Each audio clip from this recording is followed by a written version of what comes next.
Magandang oras mga kababayan, mga ka-Golden Boy. Ang China ay meron ng sagot kay Commodore J. Tariela nang sabihin ni Tariela paulit-ulit na magpadala dapat ang China ng sample ng kanilang eksperimento o research diyan sa Baho de Masinloc. Kaya ito, at last nagpadala ang China ng video tungkol sa kanilang exploration na meron silang nadiskobring napakalalim na blue hole. Blue hole. Ito yung butas sa gitna ng isla na yan. Kaya nga nasabi ko baka ito yung mina ni King Solomon na isla noon dahil nakasaad doon sa dokumento ni Pigapita, yung biographer ni Magellan, na ang Land of Ophir ay nasa tapat mismo ng China sa mga pulo-pulo.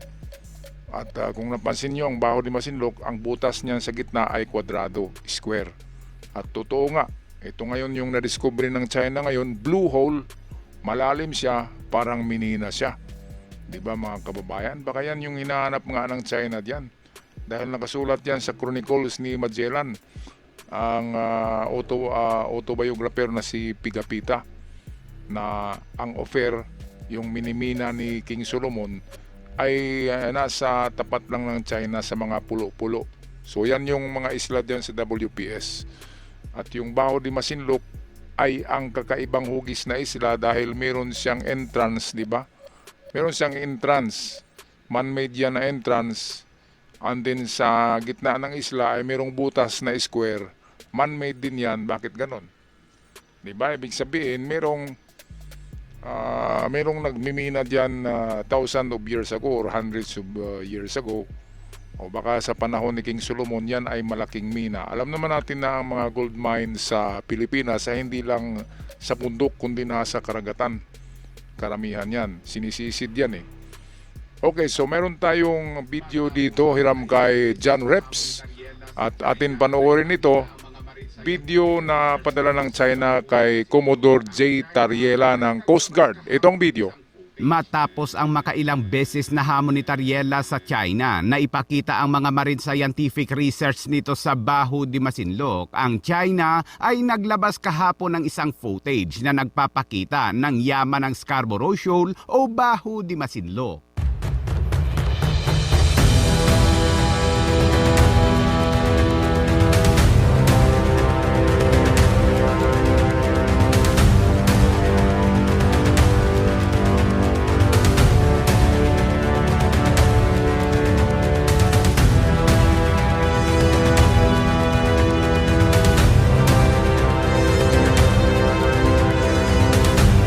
Dito ay ipinakita ng China ang kanila umanong natagpuan na isang blowhole sa shoal na naglalaman ng mga rare corals. May lapad umano itong 1,491 square meters at may lalim na higit sa 16 meters at sa kanilang pagsusuri ay nasa 3,200 years na umano ito.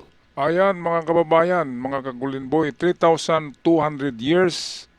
Ang sibilisasyon ng Egypt ay 3,000 years old. So halos yan din yung panahon ni King Solomon. Sa panahon ng Egypt, yung pag-umpisa pa lamang ng mga sibilisasyon. Kaya pwede na yan nga yung tinatawag na the mind of King Solomon na nawawala. Kasi yan, sinasabi nga na in every 3 years ay sumasakay daw si King Solomon ng malalaking barko na gawa sa kahoy at pupunta ng Malacca. Dadaan siya ng Malacca at pupunta pa sa unahan ng Malacca. Ang Malacca ay yan yung Malaysia noong panahon ng Biblia. At ayun, pagbalik ni King Solomon diyan sa Israel, ay may dala-dala silang tinatawag na red sandalwood. Yan yung Nara tree. Ang Nara tree ay endemic sa Pilipinas at marami yan dito. Kaya isa yan sa patibay na si King Solomon ay umabot dito sa tropical countries. Umpisa sa Malacca. Ang Malacca ay meron ding Nara, pero marami talaga sa Pilipinas. Pero sa sabi ng biyahe ni King Solomon ay lumampas siya ng Malacca papunta ng Far East. Kaya ang Far East ay Pilipinas yan, mga kababayan. At pwedeng ang nawawalang mina ni King Solomon na itong Baho de Masinloc nga. Nako, kung ganon ay talagang pinagpala ng Diyos ang Pilipinas. Kasi sigurado ako na kung yan ang mina ni King Solomon, nandyan sa butas na yan, itinago ni King Solomon ang mga nawawalang diamonds. Meron kasi siyang mina ng mga diamonds at mga ginto nawawala. Nang pasukin ng mga Romano, nung giniba ng sinunog ng Romano ang palasyo ni King Solomon, ay hindi nila nakuha ang mga gold, ang mga ginto ni King Solomon dahil nawawala daw ito. At itinago daw ito sa minahan ni King Solomon. At kahit sa panahon ni Marco Polo, yung isang explorer na nilibot din ang mundo, si Marco Polo, isang Binisian yan, taga Binisya, ay sinabi rin niya na pagdaan niya ng Malacca and then pumunta siya ng China, ay napadaan din siya sa tapat daw ng China na mga pulo-pulo at ang mga bahay daw doon ay mayroong mga nakadekorasyon, nakadangling na mga ginto. At ang mga tao daw, lahat ng tao ay may suot na mga kwintas, pulsiras na malalaking ginto. So yan na yung ating Maharlikan's Empire noon eh. Diba kung i-search nyo sa Google, lalabas na yung mga tao dito sa Pilipinas ay nakasuot ng mga ginto noon pa man. Dahil ang Pilipinas nga ay napakaraming ginto noong panahon ng tinatawag na Maharlikan Empire. So nako, baka nandiyan nga nakatago, no? Kaya hindi lang minerals ang pinaghahanap ng China, kundi baka rin ang mina ni King Solomon na nandiyan nakatago yung ang lalaking ginto nun. Tsaka napakaraming diamonds. Okay, balik tayo dito sa video courtesy ni Reps, John Reps. Okay, so ito yung video ng parang Blue Lagoon na man-made na hukay.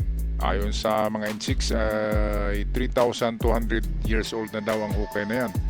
Ibig sabihin, man-made nga yan dahil nalaman nila eh. So kung ganun yan ay halos kasabay ng panahon ng Ehipto. 3,000 BC ang sibilisasyon ng Ehipto eh. Pero yung panahon ni King Solomon ay nasa 9,700 BC. Medyo matagal na yung panahon ng Ehipto, medyo bago na konti yung panahon ni King Solomon.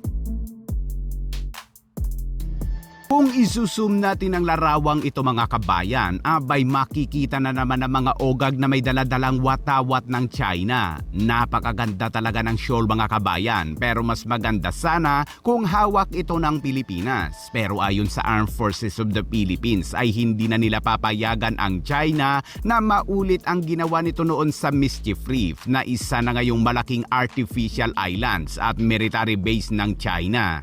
In 1995, the Philippines and the world was fooled by similar statements about Panganiban or Mischief Reef. Today, the country and the world will not allow itself to be fooled the second time around. This time on Baho de Masinloc or Scarborough Shoal. Alright, so at bakit nga ba tayo nagago, naugag, naluko noong mga taong 2019, 2020 ng kasagsagan ng COVID ay nagiging abala at busy ang lahat ng tao sa Pilipinas, pati ang Navy at ang Coast Guard. At walang nakapag-monitor kung anong galaw ng China. Yun yung panahon na 2019 na magtambak ang China diyan sa mga artificial island at pinalaki nila yung mga atol na tinatawag mga maliliit na isla. Tinambakan nila, pinalaki at kiniklaim nila na sa kanila kasi sila nga yung gumawa ng artificial island. At hindi yun nakita dahil nga sa COVID. At sino ba ang presidente sa panahon na yun? Of course, kaibigan ng China. Kaya wala siyang sinabi tungkol sa ginawa ng China dahil probinsya nga daw ng China ang Pilipinas eh. Sabi mismo noong nakaraang di ba? Mga kababayan, probinsya ng Pilipinas. Kaya malayang nakapag-construct ng mga artificial island, dalawa yata sa WPS na isla ang nakuha ng China at isa rin doon sa Vietnam sa Parasil Island. Kaya yan, kapag hindi tayo nakatingin diyan, ang China ay parang ano yan, parang pagong na mabagal kumilos, pasensyoso, hanggang sa magkaroon ng katulad ng COVID na magkaroon ng medyo busy ang buong mundo. So, doon, sinasamantala nila yung pagkakataon na yun. Kaya sila nagagawa ng mga artificial islands. At kapag naulit yan, wala na talaga. Nasa harapan na natin yung baho di Masinloc. At kapag gigirahin tayo ng China, ang dali-dali lang. Kasi nasa harapan na lang ng ano yan eh, ng Pilipinas, di ba? Wala pang 100 nautical miles yata galing sa Palawan ay baho di Masinloc na eh. Mga kababayan, paki-comment sa ating comment section anong masasabi niyo dito sa itong sinabi at binigay na video ng China tungkol sa kanilang exploration. Yung sinabi nila ay parang ano lang eh, 1 in a million lang na ano eh, ang dami-dami pa doong dapat ipakita nila kung anong nakuha nila doon. Hindi nila pinakita. Ang pinakita ay lumalangoy lang na scuba diver eh. Talagang ginagago tayo. Pag-i-comment sa ating comment section mga kababayan, ako magpaalam na, at sa mga bago pa lamang nakabisita ngayon, huwag kalimutan mag-subscribe, malaking tulong yan, at sa aking avid followers, ako'y sumasaludo sa inyong lahat. Hanggang sa muli, paalam. God bless us all.